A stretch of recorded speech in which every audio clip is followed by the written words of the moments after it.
When a train accident occurs, it rarely announces itself with warning. There is often a sudden jolt, an unnatural movement that interrupts the rhythm of the ride. Luggage tumbles from overhead racks. Lights flicker. A scream pierces through the carriage. In derailments, the sensation can be violent and disorienting. Carriages tilt at impossible angles. Metal screeches against metal, windows shatter, and the orderly rows of seats are thrown into chaos. Derailments are among the most dramatic railway disasters. When a train leaves the tracks, the immense force of its momentum becomes uncontrollable. Carriages may overturn, collide with each other, or slide across embankments. Inside, passengers are tossed from seats, trapped beneath twisted steel and debris. Outside, the scene can resemble a battlefield. Smoke rising, emergency sirens echoing in the distance, rescue workers scrambling across uneven terrain. The immediate aftermath is marked by confusion. Survivors stumble through broken glass, calling out for loved ones. Some attempt to pull others from wreckage. In rural areas, local residents are often the first to arrive, using bare hands and simple tools to free the trapped. Mobile phone lights illuminate darkened carriages, turning ordinary devices into lifelines. Train fires present a different, yet equally terrifying scenario. Unlike derailments, which unfold in explosive motion, fires can spread with alarming speed through confined spaces. A faint smell of smoke may be the first sign. Then comes panic, passengers looking around, searching for the source. Within moments, flames may leap from one compartment to another, fueled by upholstery, luggage, and electrical systems. Inside a burning train, visibility drops rapidly. Thick black smoke fills corridors, making it difficult to breathe or see. Passengers cough and cover their mouths with clothing. Some attempt to break windows. Others struggle to open jammed doors. The narrow design of railway carriages, built for efficiency and capacity, can become a deadly trap during a fire. In nighttime incidents, darkness compounds the fear. The countryside outside may offer no immediate refuge. Flames illuminate the sky as emergency responders race toward the scene. Firefighters deploy hoses, battling intense heat. Paramedics set up triage zones on nearby fields or roads, assessing injuries under portable lights. The injuries sustained in train accidents vary widely. In derailments, blunt force trauma is common: broken bones, head injuries, internal bleeding. In fires, burns and smoke inhalation pose grave dangers.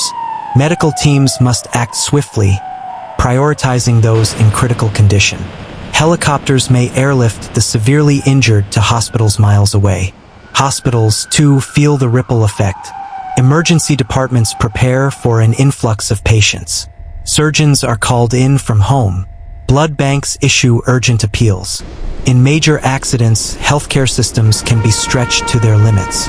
Families gather in waiting rooms, anxiously awaiting news. The emotional toll extends far beyond physical injuries. Survivors often recount moments in fragments. The sound of metal tearing apart, the heat against their skin, the desperate search for exits. Trauma can linger long after wounds have healed. Nightmares, anxiety, and survivor's guilt are common among those who escape with their lives. Investigators typically secure the crash site quickly. Twisted tracks, blackened carriages, and scattered belongings become evidence. Specialists examine mechanical components, signal systems, and data recorders. Each fragment tells part of the story. While this report does not examine causes or prevention, the investigative process itself is meticulous and often lengthy, seeking to reconstruct the final moments before disaster struck.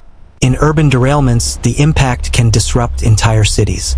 Rail networks may shut down for days. Commuters scramble for alternatives. Businesses suffer delays.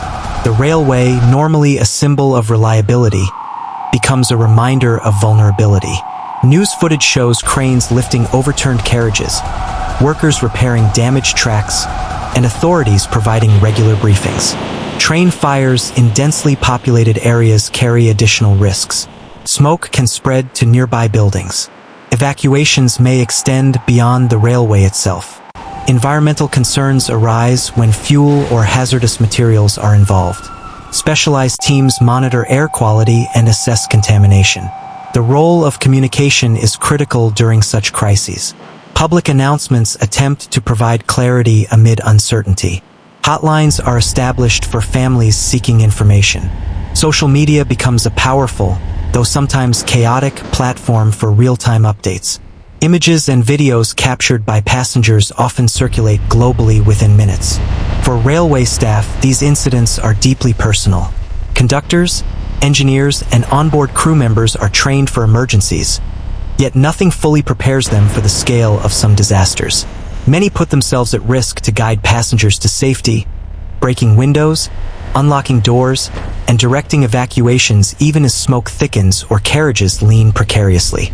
Weather conditions can intensify the ordeal. In freezing temperatures, survivors of derailments may face exposure while waiting for rescue. In extreme heat, fire damage can spread more rapidly. Rain can hinder firefighting efforts or complicate rescue operations on muddy terrain.